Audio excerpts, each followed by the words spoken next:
پاکستان میں پارلیمانی جمہوری نظام رائج ہے جس میں صدر کا عہدہ محض رسمی ہوتا ہے. اس عہدے پر اب تک 4 نگراں سمیت 16 صدور فائز رہ چکے ہیں. پاکستان میں صدر کے عہدے پر سب سے پہلے گورنر جنرل اسکندر مرزا فائز ہوئے، جنہوں نے 23 مارچ 1956 کو اپنے عہدے کا حلف اٹھایا اور وہ اس عہدے پر 2 سال 7 مہینے اور 5 دن تک فائز رہے اور انہوں نے 27 اکتوبر 1958 کو استعفیٰ دے کر اقتدار جنرل ایوب خان کے حوالے کر دیا. جنرل ایوب خان جو اس وقت کمانڈر ان چیف اور چیف مارشل لا ایڈمنسٹریٹر بھی تھے، انہوں نے ملک کے دوسرے صدر کا حلف اٹھایا اور 10 سال سے زائد کا عرصہ گزارنے کے بعد 25 مارچ 1969 کو قوم سے خطاب کے بعد اپنی ذمہ داریاں یحییٰ خان کو دینے کا اعلان کیا. جنرل یحییٰ خان نے اقتدار میں آ کر مارشل لا کا نفاذ کیا.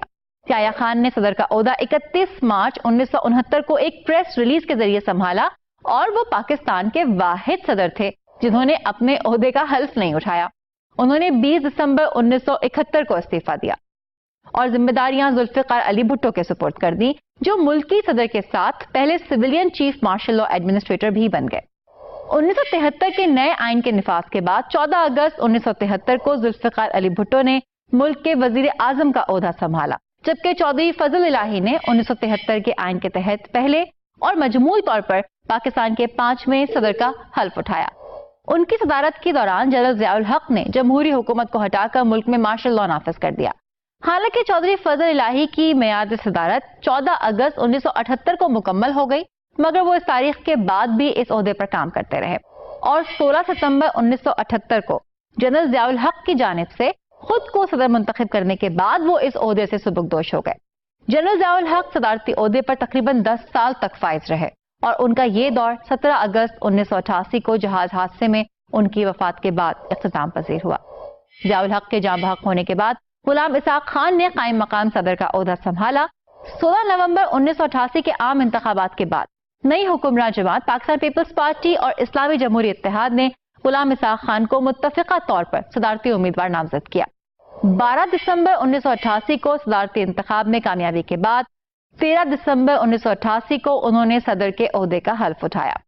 صدر غلام اسحاق خان نے اپنے دورہ صدارت میں 2 منتخب جمہوری حکومتوں کو بھی چلتا کیا. 18 جولائی 1993 کو انہوں نے اپنے عہدے سے استعفیٰ دیا، جس کے بعد وسیم سجاد نے قائم مقام صدر کا عہدہ سنبھالا. انہوں نے 14 نومبر 1993 کو نو منتخب صدر فاروق احمد خان لغاری کو اختیارات منتقل کیے. صدر فاروق احمد خان لغاری نے اس عہدے سے 2 دسمبر 1997 کو استعفیٰ دیا. ان کے استعفے کے بعد وسیم سجاد نے ایک بار پھر قائم مقام صدر کا عہدہ سنبھالا اور 1 جنوری 1998 کو نو منتخب صدر جسٹس ریٹائرڈ محمد رفیق تارڑ کو اختیارات منتقل کیے. 12 اکتوبر 1999 کو جنرل پرویز مشرف نے نواز شریف کی منتخب حکومت کا خاتمہ کیا اور 20 جون 2001 کو صدر محمد رفیق تارڑ کو بھی عہدے سے سبکدوش کر کے خود صدر کا عہدہ سنبھال لیا.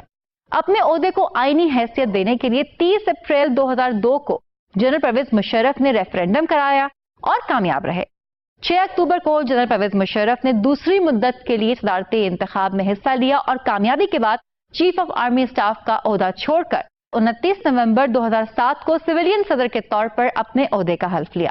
مگر بدلتے ہوئے حالات اور نئی حکومت کی جانب سے مواخذے کی کارروائی سے بچنے کے لیے 18 اگست 2008 کو استعفیٰ دے دیا، جس کے بعد محمد میاں سومرن نے قائم مقام صدر کا حلف اٹھایا. انہوں نے 9 ستمبر 2008 کو نو منتخب صدر آصف علی زرداری کو اختیارات منتقل کیے، جو ملک کے 16ویں صدر بنے.